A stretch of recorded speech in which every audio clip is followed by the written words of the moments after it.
in Kwara State, where bandits, got into a church and then, killed the pastor and then abducted, worshippers at the church. What is the level of security in Kwara? We'll discuss that as well, too. And then we'll move to Ibadan, where it was a show of a Netflix kind of show, but just it's just funny that it wasn't staged by Netflix. At the Wadata Plaza, that's the PDP secretariat, we saw the factions loyal to the FCT minister, Nyosom Wike, getting in a very, very heated, not even a fight, not even an argument, in a fight with other factions loyal to Sheyi Makinde. And of course, it's a game of expulsion.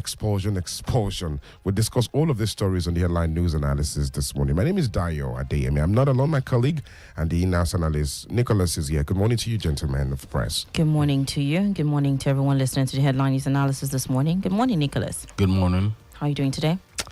Of course, he's just giving a recap of what has been agitating my mind since, it's like, I don't know, at some point you get so, your morale is so, shattered, before coming on air, you ask yourself, what am I going to tell people? When am I going to tell people on air? What kind of hope can I give?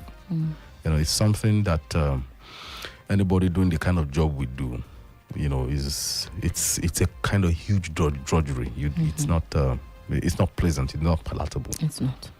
All right. Before we get into the news stories, the views to be expressed is not in any way the position of FlowFM 92.7 or the staff therein, but as expressed by our in-house analyst, Nicholas Uwerunonye, and the individuals who will call on the show this morning as well. Well, according to summary that my colleague has just given, there's an update on the Kebbi schoolgirls. The Kebbi state government confirmed that 2 of the schoolgirls abducted from Government Girls Comprehensive Senior Secondary School in Maga have escaped from their captors. And the Commissioner for Basic and Secondary Education, Halima Bandi, identified the girls as Salma and Hawawu Liman, stating that they are now safe. Bandi noted that 26 students were taken during the attack, leaving 24 still in captivity. I think yesterday we thought it was 25, but apparently it's 26 girls, and 2 have been able to escape, leaving 24 still in captivity. And just like my colleague says, it's been 48 hours. Yeah, and the longer it takes, the worse the situation it is. Because they will be entrenched. When they are entrenched, that means even if you are able to locate them, and you want to run an offensive, there is you have a civilian, you have a hostage situation, and they can use them as human shield, to ward off any attack. It's quite unfortunate that what it simply tells you is that we tend to think that these people are kind of invincible, but they are not. The mere fact that 2 kids could escape from their captors tells a lot. It tells a lot of story on its own. We had that kind of scenario too with the Chibok girls, yes. 1 in 2s in 3s, and in fact there was a point where about 5 people escaped. So you see what it simply tells you is that it's not as as clinical. The operation is not as clinical as we think it is. The problem really is that we are not organized to do a counter-offensive. That is another problem that I think the military and the security agencies need to look up to. You see, and more or less, the federal government and all authorities are asking Nigeria to sit on their haunches and do nothing.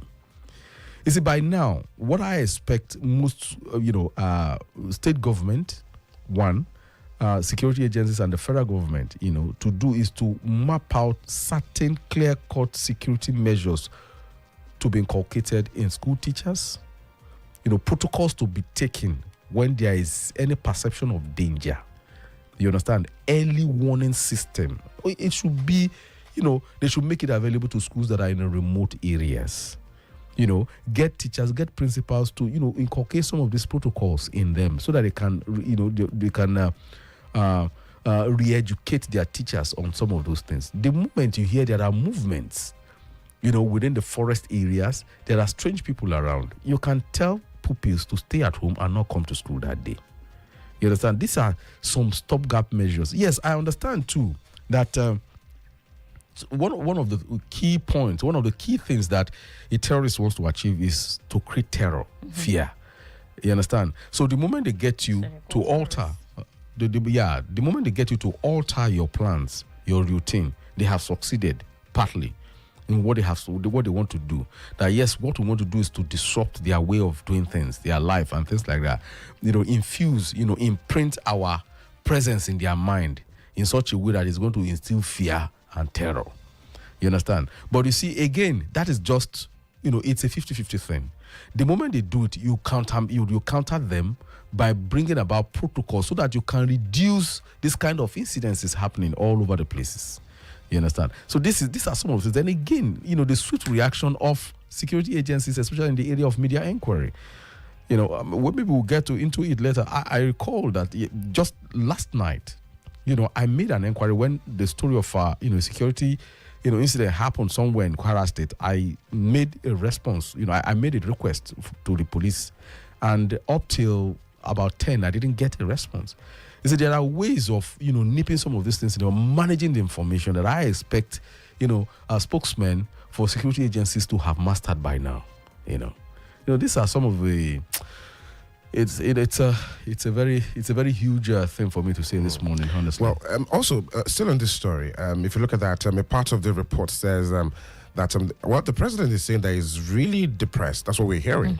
That the president is depressed as a result of the abduction, and that the vice president is there. That's a part of the report now says that even though they had intelligence report, that they still feel sad that this incident occurred.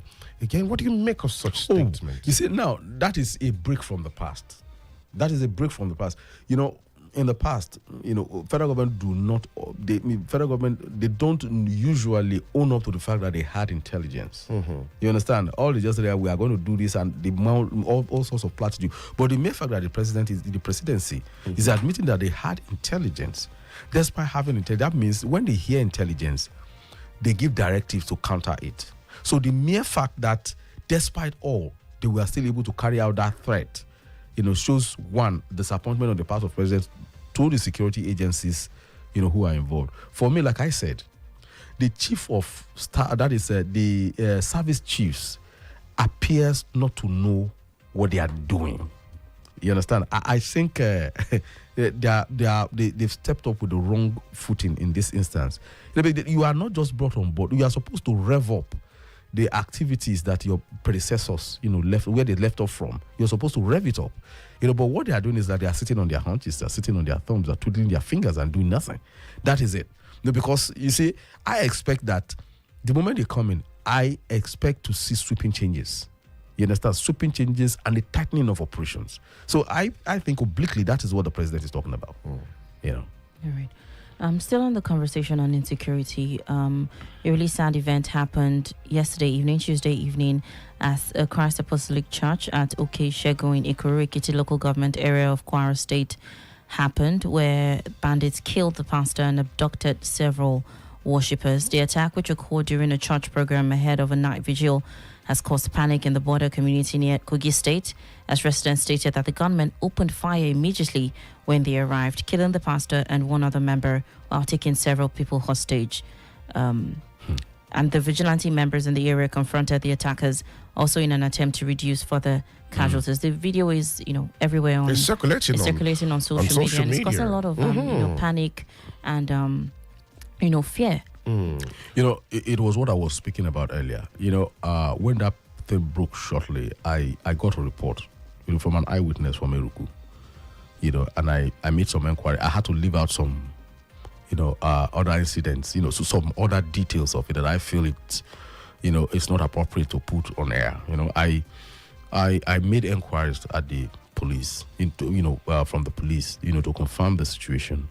And for a very long time, I didn't get, but then, that kind of information is not what you sit on. I had to report it. But by 10 o'clock thereabout, there was a response, by the police that, yes, it confirmed the incident, but they have responded. But the mere fact that it happened at all showed that they were able to penetrate the defenses. They were able to penetrate, the security cordon that I know was in place there. I know that there has been a lot of offensive operations there. So how did they get past them? That is one of the things. I know there has been a lot of mobilization towards that end from the military end. So how did they get through the cordon? Sorry to botch you. Let's take a call. Hello, good morning. Hello, good morning. Good morning. Good morning to you. Good morning. What is your name? Morning. This is your friend Eugene from Fatu. Okay. All right. Good morning to you, Pai Jim. Please go ahead with your comment. Yeah, hello, please go on. Can you hear me? Yeah, Yes, we can please. hear. Go ahead. Go right ahead, sir. Okay. In fact, we thank God. Like yesterday about this, our little girls that were abducted. Like, in fact, it seems that Mr. President read my mind. Why? To send the VP to the states. How be it, if I may suggest, please, I'm not being, in fact, I'm not happy at all. How I suggest, let Mr. President hand over this issue to the VP. Because the VP, as I know, he knows them. He knows the people, and they know him. He can even go to the bush there or forest there and sit down with them and ask them, what is their problem? Are they helping this country? I know that the VP, they will not harm him. I'm telling you, Nicholas, they will not touch him because they know him and he knows them. Let the President hand over this issue of insecurity to the VP. And I believe if he does that, we shall achieve some results. All right. Please, Nicholas, let me deviate from this insecurity and come to you personally. There was a day we were discussing about this language of a thing, teaching our children language. Nicholas, let me, in fact, remind you, there was a time, Professor Chino Achebe, on a wheelchair at Uwerunonye. This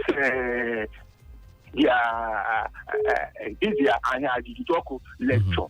He told Igbos then that if they don't take time, in the next 50 years, Nicholas, you will not hear Igbo language again from this universe. He said it. He told them, if they don't take time, you can't hear Igbo language again. Why? Because in so many of our families, especially we that reside in the Yoruba land, either we speak Yoruba in our family or we speak English.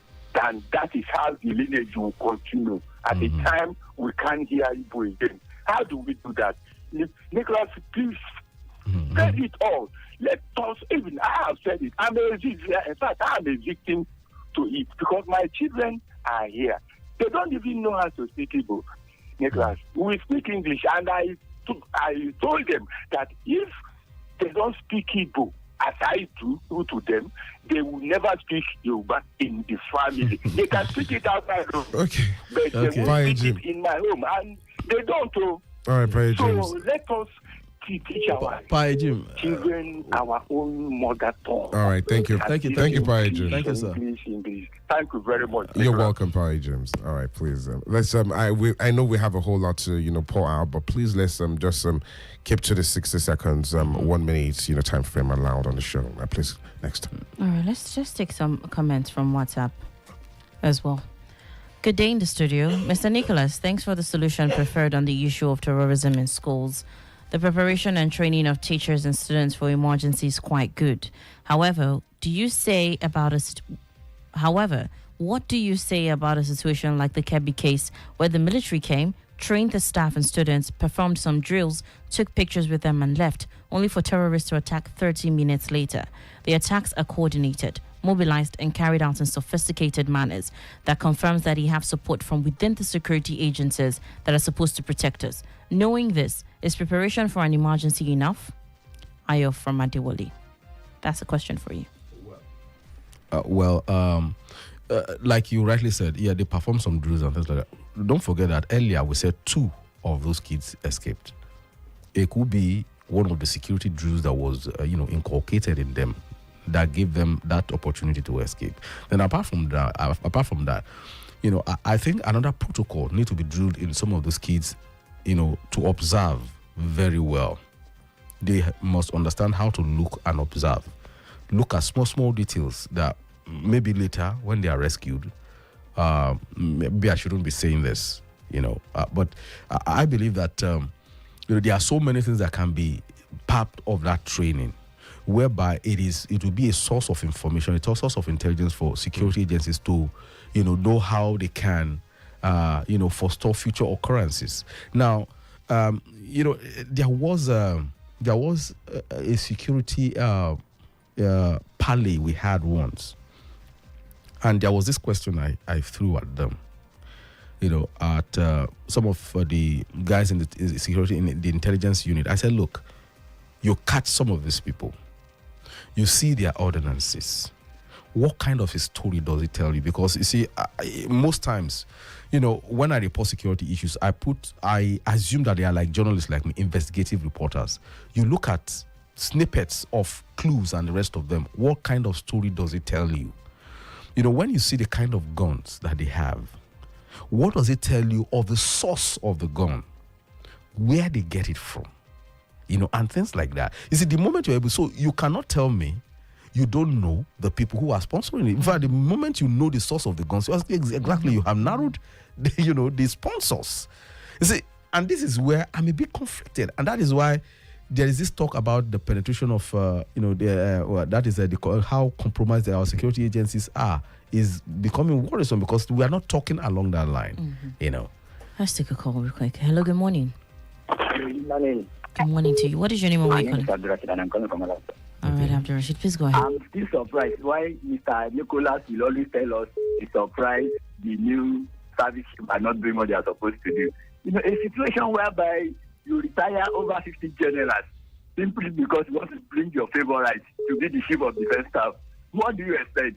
A situation whereby you come to the seat of power in Abuja, a chief of army staff is passing. They will block the road for the next 15 minutes. Nobody is passing. How do you expect security of such a country to improve? And I want to appeal to Kwara State government. Our government is not doing enough. We share border with Kogi and Niger State. These are states are always having issue of insecurity. I told you yesterday, one of my colleagues in office in Abuja was attacked by kidnappers in Kara just about 2 weeks ago. That means any state that share borders, that Niger or Kogi State, to be at the peak in terms of security. They must do everything humanly possible to make sure that people are safe. Whereas we are sharing border with Niger and Kogi, which make us very vulnerable. I think our governor will do what he's supposed to do, and I pray that this country will improve for the best. Thank you. All right, thank you, Abdurashid. But just a quick correction there, where you said, how do you retire 60 generals? The reason, I think we're on this show, we've been able to, straighten that out. That once somebody you want to get into the army through the ND or short service, one of you eventually emerges as a chief of staff, and the others will definitely go into retirement. So it's not just the military; it applies across. Yeah, and then apart from that, you see, there is a reason why that retirement happens. You see, the security is command structure. It's command structure. So any kind of thing that would take away from the central focus or the central point of authority, the army will want to do away with. Definitely. Then secondly, perhaps the president wants a fresh pair of eyes. People who can look at it from a different perspective. If you have been trying one route and it's not working, you get in a fresh pair of eyes. And I will use another illustration. Sometimes when I do a story and it's becoming a bit monotonous and things like that, I can get a junior colleague, come and look at this story for me. Something is missing, but I don't know what is missing. So, you get a fresh perspective, Hello, good morning. Good morning. Good morning. Good morning. It's Kenny calling from Tanki. Kenny calling from Tanke. Go ahead, please. Yeah. Against Mr. Nicholas. Yes. Yeah, I want to quickly talk about the issue of the security you mentioned. Hello? Yeah. Please go ahead. We're listening. Yeah. Yeah. You see, I guess for the past, let me say, since the beginning of this year, everybody has been eating it in their mouth concerning the security issue, both at the state level and the federal level. And the most striking thing is that it seems as if instead of it reducing, it's escalating every day. To me, I don't see any government, both the present and the past, having any power to reduce this menace. Because it seems now that probably it's a coordinated effort, it's a coordinated strike, and it is wider than what you see. Even the government, sometimes they don't even want to say anything because it's even beyond them. The one that happened at Kirby, the day it happened, that was the day the presidency was even welcoming some other defectors into their party. That's to tell you that even the government are tired of it. But they can't arrest it because it's even beyond them. And let's even look at it from this perspective. Can we say probably it's even an international coordinated strike? Because ever since even the Trump issue came up, okay, fine, I will call in Nigeria because of the Christian genocide and everything. It's as if the whole thing now kept escalating again. So do we call it a coordinated strike, an international coordinated attempt on the country? The one that happened at Ilorin yesterday, I was watching the video now, like 5 minutes ago as it started the program, and I almost ran into tears because the way these people entered that place, the way they were doing it and the way they were shooting guns, it's as if there's no security in this country. Right. Take, for example, this is at Tipa Garage. If you drive to, I know your office is down the road at Tipa Garage. If you drive to Tipa Garage at night, around 10 to 11, you hardly see a single policeman on the road. The only time you see a policeman is around 9:30, 10 o'clock. And after that 9:30, 9 o'clock, 10 o'clock thereabout, you don't see anybody. I'm driving from Adeyemi to my house at Tanke 2 weeks ago, around to 11. From Adeyemi to Tanke, there was no single security force on the road. All righty. All right, Kenny, thank you. Your time is fast, man. It's low to the population. Thank you. Right. Thank you very much. Thank you. Thank you. All right, we have a couple of comments on WhatsApp, so let's take them before we round off. Hello, good morning. Good morning, Danielle, Danielle and Nicholas. I hope you had a wonderful night. It's a very, very unfortunate situation we find ourselves in this country. And like I said yesterday, that it is not my prayers, but these things will happen and they will keep on happening. Simply because we have failed to do the right thing. You see, the Yoruba says, when we had Chibok, we had Dapchi, and I think there was one other school the boys were abducted then. What lessons have we learned from these security breaches when all these things happen? What have we done to make sure this does not happen again? We are not doing anything. That's the sincere truth.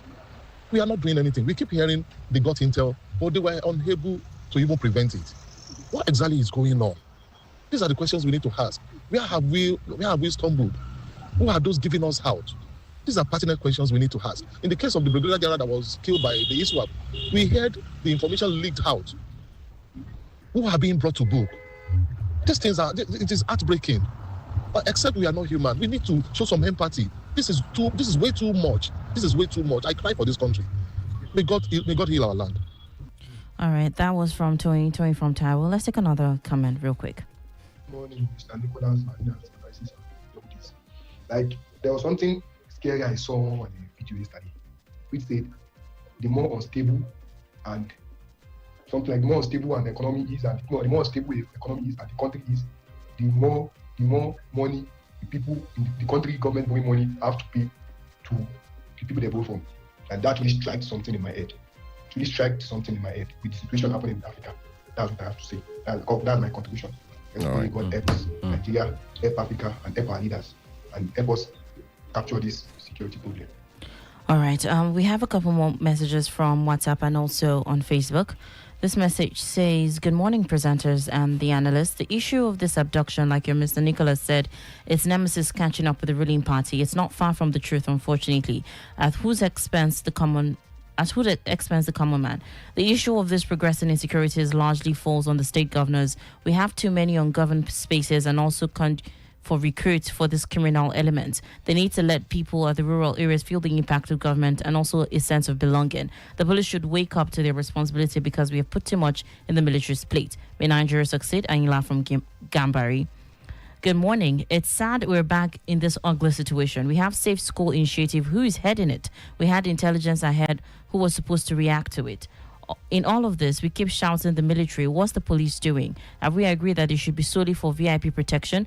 We are overstretching the military. We need to define what the police and the NSCDC core responsibility is, and the rural areas need to feel the government's presence. On Kwara issue, the security operatives and the government are not proactive since the security issue in Niger and Kogi have been deteriorating and the fight is raging on. It's obvious Kwara Forest is their next place of refuge. So what are they doing? May Nigeria succeed? And laugh from Gambari as well.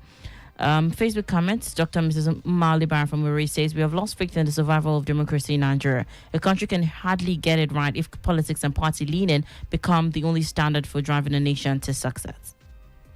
All right. Those are the comments that we have this morning. Okay, and thank you so very much. Let's introduce this conversation and then we'll pick it up tomorrow morning. Well, it was a show of tear gas, chaos yesterday at the PDP Secretariat where the Wike faction sacked the governor of Oyo State, expelled rather, the governor of Oyo State, Sheyi Makinde, Bauchi, Bala Mohammed, and of course the chieftain in Lagos, or Chief Olabode George, as well as the elected chairman. They said, if you expel us, we expel you. We expel you. Well, I expect, I wouldn't have, I would have been surprised if something like this didn't happen by today, because it's in keeping with the kind of person that Wike is. There is going to be a lot of brickbats. But I think I must commend the Bauchi State governor and that of the Oyo State, that of his Oyo State counterparts for taking the bull by the horn and marching in to assert themselves. I did say that, when there were issues of who is really in charge, I did say that, look, the moment the key organs of the party are in the know of the expulsion, then I think it's a fait accompli. We'll pick up the conversation tomorrow, God willing. Thank you so much for joining us on the Headline News Analysis for today. Our time is fast spent, so we're unable to take any more comments. The views expressed is not in any way the position of FlowFM 92.7 or the staff therein, but is expressed by our in-house analyst Nicholas and the individuals who called. I'm Danielle Shitta-Bey. I am Adeyemi. Thank you for joining us.